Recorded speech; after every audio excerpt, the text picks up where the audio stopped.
Welcome to The Explainer. All right, today we're tackling one of the biggest questions out there. How do we get to know who we really are? We're going to explore this incredible idea that, well, the entire universe is waiting for you to find it, right inside yourself. Okay, let's dive in. So let's just start with this, right out of the gate. What if we're all looking for happiness in completely the wrong places? I mean, think about it. We spend so much of our lives chasing things, that next promotion, a bigger house, that perfect relationship, convinced that that's the thing that's finally going to make us happy. But what if the treasure we're looking for isn't out there at all? So why do we keep looking outside ourselves? Well, get this, a staggering 95% of our life, I'm talking our reactions, our choices, our feelings, is run by our subconscious mind. It's not the conscious you or me calling the shots. For the most part, we're just running on autopilot. And this is the perfect way to picture what that's like. When you're on autopilot, you're basically just a leaf in the wind. You get pushed around by whatever's happening outside, by that constant chatter inside your head, by all the drama. You're not steering your own ship, you're just getting tossed around by the waves. Which brings us to our first big idea, the hurricane of the mind. This is the state most of us live in, right? Caught in these chaotic, swirling winds of our own thoughts. The real question is, what if there's a way to find the calm, quiet center of that storm? So, what's the alternative to living inside a hurricane? Well, our guide points us towards something called a palace in the sky, and it uses this really mysterious kind of paradoxical poem to show us the way to a totally different reality. The poem starts with these really strange but beautiful lines. A blind man seeing a light brighter than a million suns. I mean, what could that possibly mean? Obviously, it's not about physical sight. It's pointing to a different way of seeing, an inner vision that goes way beyond what our eyes can do. And it just keeps going in that same vibe, a deaf man listening to music that's not even being played. Again, it's another one of these paradoxes that's designed to make you stop and think, right? It's hinting that there's some kind of harmony, some frequency that exists beyond anything our ears could ever pick up. And here's what it's all building to. This isn't just pretty poetry, it's a map. It's pointing to this wild, profound idea that the entire universe, all of its light, all of its music, all of its wonder, it all exists inside of you, right now, just waiting for you to discover it. Okay, so how in the world do you even begin a journey like that? Well, this is where stories come into play. They're described as being like salt in your food. You know, they don't quench your thirst, but they sure make you thirsty for that inner knowledge. They're basically signposts, pointing you in the right direction. Let's use one of those stories to see what this means. So picture this. There's a master thief, and he's traveling with a jeweler. The thief knows for a fact that this jeweler is carrying an incredibly valuable gem, and he has one goal and one goal only, to steal it. So for 5 straight nights, they end up sharing a room at an inn. And every single night, after the jeweler falls asleep, the thief meticulously, systematically searches the entire room. I mean, he looks everywhere, in the bags, under the furniture, in every single nook and cranny. And he finds absolutely nothing. He is going crazy with frustration. Finally, on the last day, he just gives up. He confesses to the jeweler and says, "I have to know, where did you hide it?"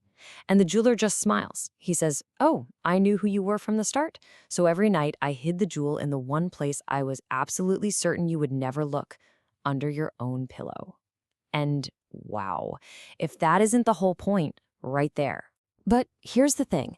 This journey inward, it has one major obstacle, our own mind. So this next part is all about taming the inner genie. It really comes down to this. Is your mind your servant, or is it your master? You know, in the East, they have the perfect name for this, the monkey mind. And you know exactly what this is. It's that non-stop internal chatter, the way our thoughts just leap from one thing to the next, from our to-do list to that embarrassing thing we said 5 years ago to what we want for lunch without any rest. It's exhausting.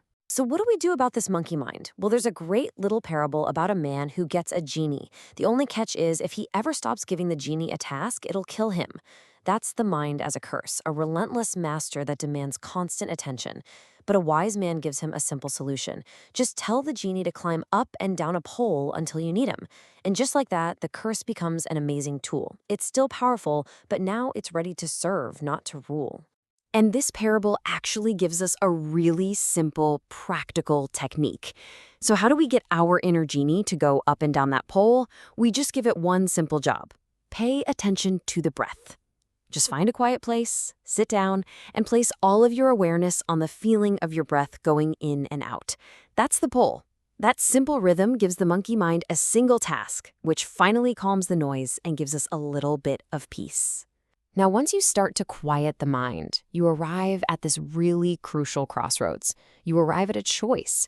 And this next part, the wolf you feed, gets right to the heart of the inner battle that, let's be honest, we all fight every single day. To explain this choice, there's this powerful Cherokee parable. An elder is teaching his grandson, and he says a great fight is happening inside every person. It's a fight between two wolves, and as you can see, one wolf is everything dark. Anger, greed, ego, all that stuff. The other wolf is everything good. Joy, peace, love, kindness. The grandson thinks about this for a second, and then he asks his grandfather the million-dollar question, the one we're all thinking. Which wolf wins? And the grandfather's answer is just, it's so simple, but so incredibly profound. He just says, the one you feed. I mean, what a powerful idea. It means your inner world isn't some fixed thing you're stuck with. You have agency. You get to choose in every single moment which thoughts, which feelings, which wolf you're going to nourish and make stronger. So, after we quiet the mind and after we make the conscious choice of which wolf to feed, what's left? What's our true fundamental nature underneath it all? Well, that brings us to our final incredible idea, your inner universe. Think about that classic story of the ugly duckling. So many of us go through life feeling exactly like that duckling, right? Awkward, flawed, like we just don't fit in. But the whole point of that story is that the duckling was never, ever ugly. It was just a magnificent swan that hadn't figured out its true nature yet. And this leads to one last powerful metaphor. Imagine trying to set up a meeting between the sun and darkness. It's impossible, right? Darkness can never show up to that meeting because darkness isn't actually a thing. It's just the absence of light. And the point is, our true nature is that light. Peace, love, and joy aren't things we have to create or build. They're our default setting. We just have to stop feeding the darkness and let our own light shine. So we end up right back where we started.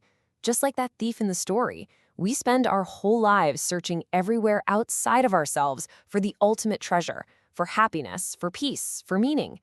But the greatest jewel we could ever possibly find has been with us the entire time, hidden in the very last place we'd ever think to look. The only question left is, are you ready to look?